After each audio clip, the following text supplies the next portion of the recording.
So unless you live under a rock, you guys probably know what Netflix is, right? You know, it's the #1 streaming service right now. I mean, it's got thousands of titles, thousands of movies, TV shows, documentaries, stand-up specials, you name it. Well, now something big is being added to their library. Video games. That's right, they're doing it. Now, you're probably asking yourself, how the hell do you know they're making video games? I mean, they haven't announced anything on their Twitter, any of their social medias. Like, what's up? Well, boys, I'm bringing the facts, and I'm bringing them right now. Let me deep dive into what I got here. So there's been a huge change of the Netflix staff recently, mainly the hiring of a brand new executive called Mike Verdu. Now, if you guys are wondering who Mike Verdu is, he is a video game specialist. According to my source, Mike Verdu will join Netflix as vice president of game development, reporting to chief operating officer Greg Peters, who also works for Netflix. The company said on Wednesday, Verdu was previously Facebook's vice president in charge of working with developers to bring games and other content to Oculus virtual reality headsets. So yeah, this dude had a pretty high up job at Facebook, which is obviously another gigantic company. He was the lead game developer over at Facebook to help bring games to Oculus Rift, which is obviously the VR headset. You know, you guys know what I'm talking about. A little bit more background on Mike Verdu, just to give you guys, you know, an overall general like summary of what this guy does and what he's done in the past. My source said pushing into games would be one of Netflix's boldest moves yet, which is a very fair point. I'll talk about that later in this video. And Verdu, which is the new guy, the company has an executive who worked on popular mobile games at Electronic Arts or EA, including titles in The Sims, Plants vs. Zombies, and the Star Wars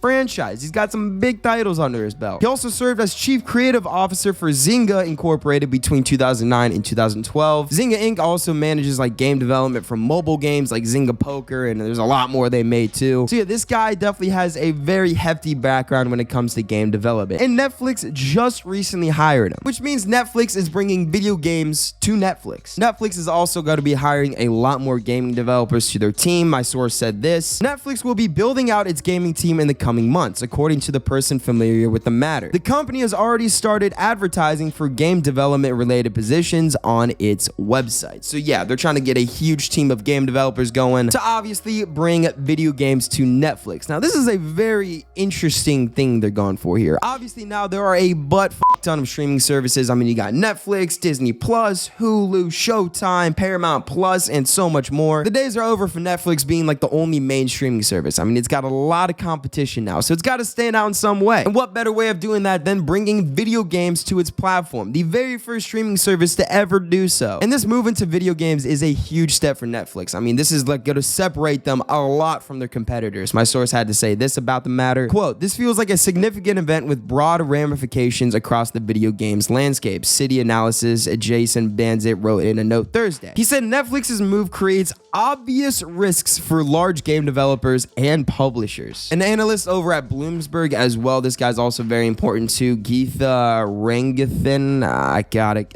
That's bad. Anyway, this guy's analysis for like companies and pick stocks, you know, for like investing. He had to say this about the matter: "This is a natural extension of its Netflix's content strategy, allowing it to mine intellectual property from popular shows like Stranger Things. Though it may not generate much additional revenue, it will help deepen engagement, increase the service's appeal and pricing power. Don't expect this to be a turning point, but it shows that the company will explore new formats to increase time spent on its platform." And that's pretty much the overall goal for Netflix here. Obviously, Netflix is still mainly going to be, you know, a streaming service for TV shows, you know, movies, stand-up comedies, documentaries, like stuff like that. They're obviously still going to be focusing on that, but this is going to be another huge addition to Netflix that'll up its pricing power, meaning its price point for what it offers right now. What Netflix is like 16 a month or 17 a month, something like that. It's a very cheap service for what it offers, and this is just going to increase the value a lot more. We also have some more additional info right here coming from my source as well, which by the way is going to be linked in the description if you guys want to go check out the full article. But my source also had an estimate of like when the release date for this feature is going to be, you know, how it's going to be set up, and if there's going to be any additional charges. They said the idea is to offer video games on Netflix's streaming platform within the next year, according to a person familiar with the situation. So that's huge. By next year, like 2022, we're already halfway through 2021, so it's coming soon, like within a year or so. The games will appear alongside current fare as a new programming genre, similar to what Netflix did with documentaries or stand-up specials. This means means there's going to be a separate category for video games. As you guys know, on Netflix, there's like categories for everything. So like new releases, stand-up specials, documentaries, movies, stuff like that. And then also like for different genres too. So Netflix is planning on adding just a separate column for their video games. Continuing on, they said the company doesn't currently plan to charge extra for the content, said the person who asked not to be identified because the deliberations are private. So yeah, I guess they're not going to be raising their prices for this edition, which is pretty huge. If they can offer a whole library of video games at the same price point they're charging right now, that's going to be huge to edge out competition. Now, we have seen video game aspects in Netflix's collection of movies and TV shows already. And by that, I mean like interactive content. I mean, there's already plenty of shows, and I'm not sure about movies, but I think shows on Netflix specifically that let you interact as you watch it. My source had this to say about the matter. Netflix also has made earlier forays into interactive programming, such as choose your own adventure style shows. It created versions of programs like Carmen Sandiego and Black Mirror in that format, which stopped short of being a true video game. So yeah, they already have content like that where you can choose what you want to do. However, it's not like a true full video game. However, that's what they're planning on adding in the next coming months. Actual legit video games, which is kind of cool. I'm not gonna lie. Now, I know a lot of you guys are probably wondering what kind of games are going to be offered on Netflix. I mean, are we going to get Xbox games, PlayStation games, Steam games? Like, what are they going to do with that? Well, it turns out Netflix is actually going to produce their own video games.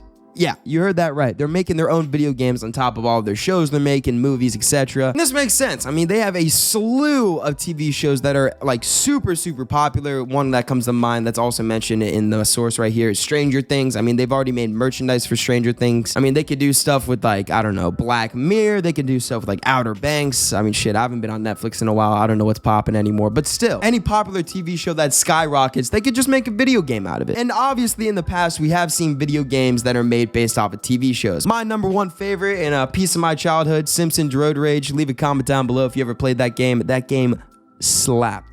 Oh my god, I wish I could play it again. Anyway, my source had this to say about what types of games are coming to the platform. Netflix has previously licensed the rights to games based on its shows, including Stranger Things. But this new initiative is much larger in scope. The Los Gatos, California-based company has yet to settle on a game development strategy, said the person. In typical Netflix fashion, the company may start with just a few games and build from there. So yeah, it looks like they don't have anything locked, set in stone yet. However, I'm assuming since they're hiring all of these game developers, you know, they're getting a fat team going for, you know, their game development section of the company, it's safe to say they're probably, if not definitely, going to be producing their own games, which is really cool. I mean, there's plenty of opportunities here. Honestly, I kind of feel like going on Netflix and like brainstorming some ideas here, boys. I mean, right off the bat, I'm seeing a bunch of TV shows that could actually work, like New Girl, Pawn Stars, maybe, I don't know about Pawn Stars, maybe New Girl, BoJack Horseman, Outer Banks, Big Mouth, that'd be funny. Obviously, you got like Black Mirror, Orange is the New Black, Paradise PD, Trailer Park Boys, F is for Family. I mean, I'm seeing a bunch of things here. A lot of possibilities here. I want you guys to comment down below right now, what TV shows or movies or anything of the sorts would you guys want to see turn into video games? I definitely think Stranger Things would be a banger for sure. Definitely Tiger King. Like that, dude, imagine being the fucking Tiger King. But yeah, feel free to leave any suggestions in the comments down below. I'm going to be responding to everyone. So yeah, take your time, you know, take a 5-second break, go down, and yeah, send it. Thank you guys all so much for watching. And